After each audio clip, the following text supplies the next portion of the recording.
ഹൈക്കോടതിയിൽ വ്യാജ ബോംബ് ഭീഷണി. കോടതിയിൽ RDX വെച്ചിട്ടുണ്ടെന്നായിരുന്നു ഇമെയിൽ. മദ്രാസ് ടൈഗേഴ്സ് എന്ന ഇമെയിൽ വിലാസത്തിൽ നിന്നാണ് സന്ദേശം വന്നത്. വിവരങ്ങളുമായി തിയോഫിൻ ചേരുകയാണ്. തിയോഫിൻ, കഴിഞ്ഞ ദിവസം അറിയാം, വിവിധ കളക്ടറേറ്റുകൾക്ക് നേരെ വലിയ തരത്തിലുള്ള ബോംബ് ഭീഷണി വന്നിരുന്നു. വ്യാജമാണെന്ന് പിന്നീട് തെളിയുകയും ചെയ്തു. ഇപ്പോൾ ഹൈക്കോടതിക്ക് നേരെ പോലീസ് അന്വേഷണം എങ്ങനെയാണ് പുരോഗമിക്കുന്നത്?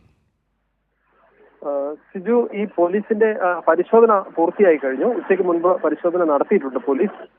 രാവിലെയാണ് ഹൈക്കോടതിയിലേക്ക് ഇത്തരത്തിലൊരു വ്യാജ ഇമെയിൽ സന്ദേശം വന്നത്. മദ്രാസ് ടൈഗേഴ്സ് എന്ന വിലാസത്തിൽ നിന്നാണ് ഇമെയിൽ സന്ദേശം വന്നത്. ഹൈക്കോടതിയിൽ RDX വെച്ചിട്ടുണ്ട് എന്നായിരുന്നു ഭീഷണി. സമാനമായ രീതിയിൽ തന്നെ മറ്റു ചില കോടതികളിലേക്കും വ്യാജ ബോംബ് ഭീഷണി എത്തിയിട്ടുണ്ടെന്നാണ് ലഭ്യമായിട്ടുള്ള വിവരം. എന്തായാലും ഇതുമായി ബന്ധപ്പെട്ട ഇമെയിൽ ലഭിച്ചതിന് ശേഷം ഹൈക്കോടതിയിൽ നിന്ന് പോലീസ് കൺട്രോൾ റൂമിലേക്ക് വിവരം അറിയിച്ചു. കൺട്രോൾ റൂമിൽ നിന്ന് ഹൈക്കോടതിയുടെ പരിധിയിലുള്ള ഹൈക്കോടതി സ്ഥിതി ചെയ്യുന്ന സെൻട്രൽ പോലീസ് സ്റ്റേഷന്റെ പരിധിയിലാണ്.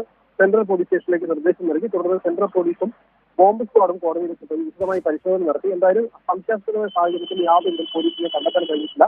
ഉച്ചകഴിഞ്ഞ് ഈ പരിശോധന പൂർത്തിയാവുകയും ചെയ്തു. എന്തായാലും ഇത് വ്യാജ ഭീഷണി സന്ദേശമാണ് എന്ന കാര്യം പോലീസ് സ്ഥിരീകരിച്ചിട്ടുണ്ട്. ഇമെയിലിന്റെ ഉറവിടത്തെക്കുറിച്ച് പോലീസും സൈബർ സ്ക്വാഡും സൈബർ സെല്ലും വിശദമായി തന്നെ അന്വേഷണം നടത്തും. ശരി, തിയോഫിനാണ് വിവരങ്ങൾ നൽകിയത്. ഹൈക്കോടതിക്ക് വ്യാജ ബോംബ് ഭീഷണി.